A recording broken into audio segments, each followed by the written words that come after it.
नमस्कार, आप देख रहे हैं सिटी पोस्ट लाइव। मैं हूं सृष्टि राज। गोपाल खेमका हत्याकांड में बड़ी खबर सामने आई है। जी हां, फ्लैट नंबर 601 ने खोल दी है सारे राज। आखिर क्या है फ्लैट नंबर 601 की राज, इसके बारे में जानकारी देंगे हमारे साथ उपस्थित सिटी पोस्ट लाइव के संपादक दीपक शर्मा। फ्लैट नंबर 601 ही सब कुछ है। हम आपको बताना चाहेंगे कि यह पूरा जो मामला है, जो हत्या हुई, हत्या की साजिश रची गई, सुपारी दी गई, ये सारा कुछ फ्लैट नंबर 601 से ही हुआ। फ्लैट नंबर 601 अशोक साव का है। अशोक साव ही वह बिल्डर है जिसने सुपारी देकर उमेश यादव से हत्या करवाई है। उमेश यादव शूटर है जिसने विकास उर्फ राजा से हथियार लिया है और जाकर कटारुआ निवास पहुंचकर, जो गांधी मैदान थाना क्षेत्र में पड़ता है, गांधी मैदान से थाना से महज 200 मीटर की दूरी पर है, वहां जाकर कटारुआ निवास जाकर गोपाल खेमका को गोली मार दी। यह उमेश यादव जिसने गोली मारी, उसने गोली क्यों मारी, इसके भी राज फ्लैट नंबर 601 से मिले हैं पुलिस को। ये फ्लैट नंबर 601 जो कि आवास है किसका? यह आवास है अशोक साव का। अशोक साव जो बिल्डर है, जिसकी गिरफ्तारी हुई है कल देर रात गोपाल खेमका हत्याकांड में। यह बिल्डर उसी फ्लैट में रहता है 601 में। अब यह जो 601 फ्लैट है, इसके बारे में कार्तिकेय शर्मा ने बड़ी जानकारी दी है। कार्तिकेय शर्मा ने बताया है कि अशोक शाह ने आपसी रंजिश में मरवा दिया गोपाल खेमका को। अशोक शाह और गोपाल खेमका दोनों एक दूसरे को जानते हैं, लेकिन इसने बिजनेस की रंजिश में, आपसी रंजिश में उदयगिरी अपार्टमेंट में रहने वाले, उदयगिरी अपार्टमेंट के फ्लैट नंबर 601 में रहने वाले अशोक साव ने मरवा दिया गोपाल खेमका को। क्यों? जबकि दोनों एक दूसरे को जानते थे, दोनों एक दूसरे के परिचित थे। अशोक शाह उर्फ अशोक साव ने, जो सरिया के व्यवसाय से जुड़ा हुआ है, जो बिल्डर है, वह उसने इनको उमेश यादव को सुपारी दी और उमेश यादव को 3.5 लाख रुपए इसके लिए दिए। 3.5 लाख रुपए देकर उसे कहा कि तुम गोपाल खेमका की हत्या कर दो। जब 3.5 लाख रुपए मिलते हैं, उमेश यादव को डील तय हो जाती है, तो वह जाता है और प्लान करके, रेकी करके कि कब बांकीपुर क्लब से आते हैं गोपाल खेमका, और वह उनको गोली मार देता है।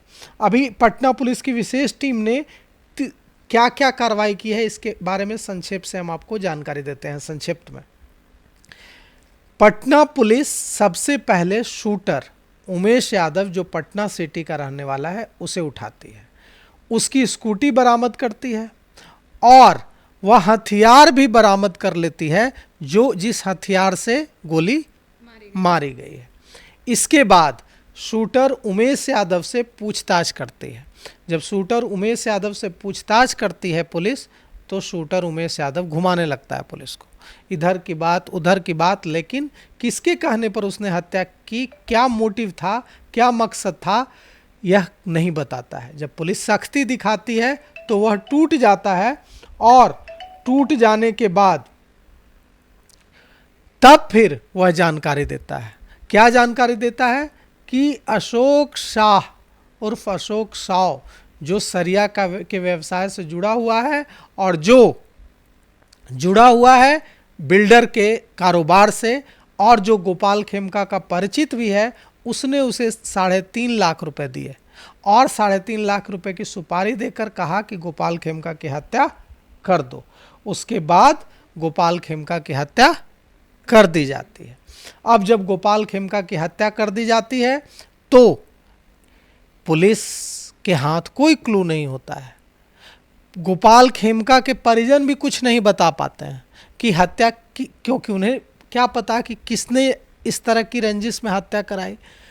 लेकिन शूटर उमेश यादव सीसीटीवी में कैद हो चुका है। वो वहाँ से शूटर उमेश यादव वहाँ, पहले तो हम आपको बता दें कि अकेले नहीं पहुँचता है, वहाँ उसके साथ 2 और लोग होते हैं, मतलब कुल 3 लोग होते हैं। ये लोग सब उससे पहले दलदली में चाय पीते हैं और उसके बाद वहाँ पहुँचते हैं। इन 2 लोगों की गिरफ्तारी अभी भी होनी है। मतलब कुल 3 लोगों ने मिलकर इस पूरे हत्या में ये अपनी भागीदारी निभाई। बिल्कुल 3 लोगों ने, वो 3 शूटर थे, जो एक ने गोली मारी और 2 वहाँ मुआयना कर रहे थे। अब ये उमेश यादव वहाँ पहुँचता है, 2 कारों के बीच छिपा हुआ रहता है और गोली मारकर फरार हो जाता है। ये वहाँ से जब फरार होता है तो लगातार सीसीटीवी में, जो सड़कों पर सीसीटीवी लगे हुए हैं और जो दूसरे लोगों ने अपनी दुकानों और मकानों के बाहर सुरक्षा के लिए सीसीटीवी लगाए हैं, उसमें कैद होता चला जाता है। उसकी मोटरसाइकिल के नंबर भी पुलिस को मिल जाते हैं। वो हाजीपुर तक जाता है और हाजीपुर से गायब हो जाता है। हाजीपुर के बाद उसका कोई ट्रेस नहीं मिल पाता है। पुलिस लगातार अपने मुखबिरों को लगाती है। डीजीपी विनय कुमार, एडीजी कुंदन कृष्णन 2-2, 3-3 रातों से सोए नहीं हैं। पूरे मामले की खुद डीजीपी विनय कुमार और एडीजी कुंदन कृष्णन मॉनिटरिंग कर रहे थे। इस मामले में एक एसआईटी बनाई जाती है जिसका नेतृत्व आईपीएस दीक्षा को दिया जाता है। अब इस मामले में तब पुलिस को उमेश यादव को गिरफ्तार करने में सफलता मिलती है। उमेश यादव गिरफ्तार हो जाता है। जब उमेश यादव गिरफ्तार होता है, उसके बाद उमेश यादव की गिरफ्तारी के बाद पुलिस उससे पूछताछ करती है, तो आखिरकार वह पुलिस की सख्ती के आगे टूट जाता है और वह नाम ले लेता है अशोक शाह उर्फ अशोक साव का। अब जब अशोक शाह का नाम लिया जाता है तो पुलिस पहुंच जाती है उदयगिरी अपार्टमेंट। उदयगिरी अपार्टमेंट पहुंचकर पुलिस उससे उनको उठाती है, अशोक शाह को। अशोक शाह भी सफ़ेदपोश बनने की कोशिश करता है और अशोक शाह कहता है कि उसका इससे कोई लेना देना नहीं है। लेकिन पुलिस अपनी सख्ती दिखाती है तो वो टूटने लगता है। अब तीसरा जो एक अपराधी मारा गया है, उसकी कहानी जानिए। उसका नाम है विकास उर्फ राजा। यह विकास उर्फ राजा हथियार का सप्लायर है। जब उमेश यादव को गोली मारनी होती है, सुपारी लेता है अशोक शाह से, तो उसके लिए उसको हथियार चाहिए, पिस्टल चाहिए। वो पिस्टल उमेश यादव को कौन देता है? वो पिस्टल उमेश यादव को मिलता है विकास उर्फ राजा से, और विकास उर्फ राजा से लेकर पिस्टल वो हत्या करता है और हत्या करने के बाद उसको गंगा में फेंक देता है। लेकिन पुलिस ने स्कूटी भी बरामद कर ली है, पुलिस ने पिस्टल भी बरामद कर लिया है और उदयगिरी अपार्टमेंट में छापेमारी। ये उदयगिरी अपार्टमेंट कोतवाली थाना क्षेत्र के पुरानी म्यूजियम के पास है और यहाँ छापेमारी में साजिशकर्ता, जो इसका मास्टरमाइंड है, अशोक शाह, जिसके आदेश पर अशोक शाह ने आदेश दिया था, यही वह अशोक शाह मास्टरमाइंड है जिसने गोपाल खेमका को मरवाया है। तो अशोक शाह को गिरफ्तार कर लिया गया है। विकास उर्फ राजा को गोली मार दी है पुलिस ने, क्योंकि विकास उर्फ राजा को जब पुलिस पकड़ने जाती है तो वह फायरिंग करने लगता है पुलिस पर। दोनों तरफ से एनकाउंटर होता है और विकास उर्फ राजा मारा जाता है। उदयगिरी अपार्टमेंट के जो फ्लैट नंबर 601 है, वहाँ जब छापेमारी होती है तो कई सबूत मिले हैं पुलिस को, और पुलिस को यह भी पता चला है कि कैसे प्लानिंग की गई, कहाँ प्लानिंग की गई, और इस पूरे मामले का खुलासा आज शाम प्रेस कॉन्फ्रेंस में पुलिस करेगी।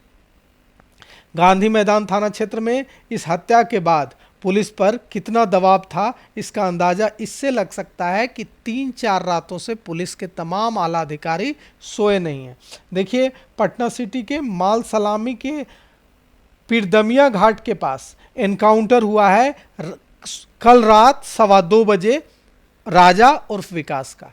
राजा उर्फ विकास का माल सलामी के पीरदमिया घाट के पास कल रात 2:15 बजे एनकाउंटर हुआ है और एनकाउंटर में वह मारा गया है। जब पुलिस राजा के घर पहुंचती है, हथियार बरामद करने की कोशिश करती है, तो राजा फायरिंग करता है। पुलिस भी जवाबी फायरिंग करती है और राजा की गोली लगने से मौत हो जाती है।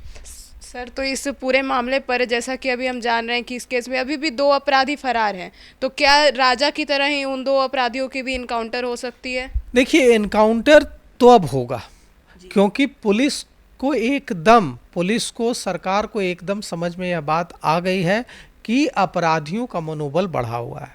और जब अपराधियों का मनोबल बढ़ता है तो एक ही तरीका है अपराधियों का मनोबल नीचे करने का। अपराधी जेल से नहीं डरते हैं, क्योंकि जेल में तो देख ही रहे हैं, बेउर जेल में कि इस तरह से मोबाइल फ़ोन का इस्तेमाल हो रहा है और कैदियों को तमाम तरह की सुविधाएं मिल रही हैं। बक्सर जेल में किस तरह से तमाम तरह की सुविधाएं मिल रही हैं। तो ऐसी स्थिति में अब एक ही रास्ता है कि उन पर चोट की जाए, जिससे अपराधी भयभीत हों। तो मरने से किसको डर नहीं लगता है, विकलांग होने से किसको डर नहीं लगता है, सबको डर लगता है। हर किस, चाहे वो अपराधी हो चाहे आम आदमी हो, अपराधी को भी मरने से डर लगता है, विकलांग होने से डर लगता है। अब पुलिस एनकाउंटर का संकेत पुलिस ने आज दे दिया। राजा को पुलिस ने गोली मारी, पुलिस कह रही है कि इनकाउंटर हुआ, दोनों तरफ से गोलियां चली, तो ऐसे इनकाउंटर और हो सकता है। और जैसा कि सरकार ने संकेत दिए भी हैं कि अब बुलडोजर निकलने वाला है, अब एनकाउंटर धड़ाधड़ होंगे, क्योंकि उमेश यादव जिसने हत्या की है उस अकेले तो वहाँ नहीं गया था, उसके साथ और भी 2 शूटर थे। उनकी गिरफ्तारी अभी बाकी है, या हो सकता है कि जब हम लोग बात कर रहे हैं उस समय उनकी गिरफ्तारी हो चुकी होगी। लेकिन इस मामले में अशोक शाह की गिरफ्तारी हो चुकी है, उमेश यादव की गिरफ्तारी हो चुकी है, स्कूटी बरामद हो चुकी है और वह हथियार बरामद हो चुका है जिसका इस्तेमाल किया था उमेश यादव ने। उमेश यादव पटना सिटी का रहने वाला है। अब इस मामले में और कई खुलासे आज शाम पटना पुलिस की ओर से प्रेस कॉन्फ्रेंस किए जाएंगे, इसमें किया जाएगा। सर, तो राजा के इनकाउंटर ने तो यह साफ कर दिया कि अब बिहार में पुलिस जो है वो सख्ती बरत रही है अपराधियों के खिलाफ। और इसी मामले में अब गोपाल खेमका मर्डर केस में अब रात में पुलिस जो है वो प्रेस कॉन्फ्रेंस करने वाली है, तो उसमें क्या कुछ जानकारी दे सकती है? देखिए, आज शाम प्रेस कॉन्फ्रेंस में जिन बातों का हमने जिक्र किया, इसको और व्यापक रूप से और विस्तार से पुलिस एक एक कड़ी को हमारे सामने खोल देगी। पत्रकारों से बातचीत में पुलिस सारी बातें बताएगी कि कैसे अशोक शाह ने साजिश रची, क्या आपसी रंजिश थी, अशोक शाह ने उमेश यादव को पैसे दिए, कैश दिए, ट्रांसफ़र किया उसके अकाउंट में, क्या किया, कहाँ पैसे दिए, अशोक शाह ने उमेश यादव को अपने उदयगिरी अपार्टमेंट के फ्लैट नंबर 601 में बुलाया या किसी तीसरी जगह पर मुलाकात हुई दोनों की। उमेश यादव को कैसे जानता था अशोक शाह उर्फ अशोक शाह, दोनों के बीच कब से जान पहचान थी, उमेश यादव ने इससे पहले भी किसी की हत्या की है क्या, उमेश यादव का क्या आपराधिक इतिहास है, इस मामले में और किसकी किसकी गिरफ्तारी होनी है। एक नाम आ रहा था विजय का, क्या जो वो 2 जो शूटर हैं जो वहाँ पर मौजूद थे कटारुआ निवास के पास, क्या उसमें से एक का नाम विजय है, क्या वो 2 जो शूटर और होने की बात आ रही थी वो उसमें और भी गिरफ्तारी होनी है या गिरफ्तारी हो चुकी है। रोशन कुमार जो फूलमाला लेकर फरार अपराधी शव यात्रा में पहुंचा था गोपाल खेमका के, जिसकी गिरफ्तारी हुई है, उसकी क्या भूमिका थी। कई तरह के, बेउर जेल में पुलिस ने 2 बार अजय वर्मा से पूछताछ की, गैंगस्टर अजय वर्मा से, उसकी क्या भूमिका है। कई तरह की चीज़ें, उसकी कोई भूमिका है या पुलिस का संदेह गलत था, कई तरह के सवाल हैं। जब पुलिस अपनी कहानी पत्रकारों के सामने रखेगी तो पत्रकार भी तो कहानी सुनकर चले नहीं आएंगे। पत्रकार पुलिस की कहानी में के बाद सवालों की बौछार करेंगे। पुलिस के बड़े अधिकारियों से जैसे पुलिस गोलियों की बौछार करती है, वैसे ही पत्रकार सवालों के बौछार करेंगे और पुलिस अधिकारियों को सवालों के जवाब देने होंगे। उसमें से कई बातें निकल कर आएंगी और इस पूरे मामले पर, पूरे हत्याकांड पर और प्रकाश पड़ेगा। तो आपने सुना हमारे संपादक दीपक शर्मा जी को कि क्या कुछ उन्होंने बताया फ्लैट नंबर 601 के बारे में और क्या कुछ खुलासा हुआ है गोपाल खेमका हत्याकांड में।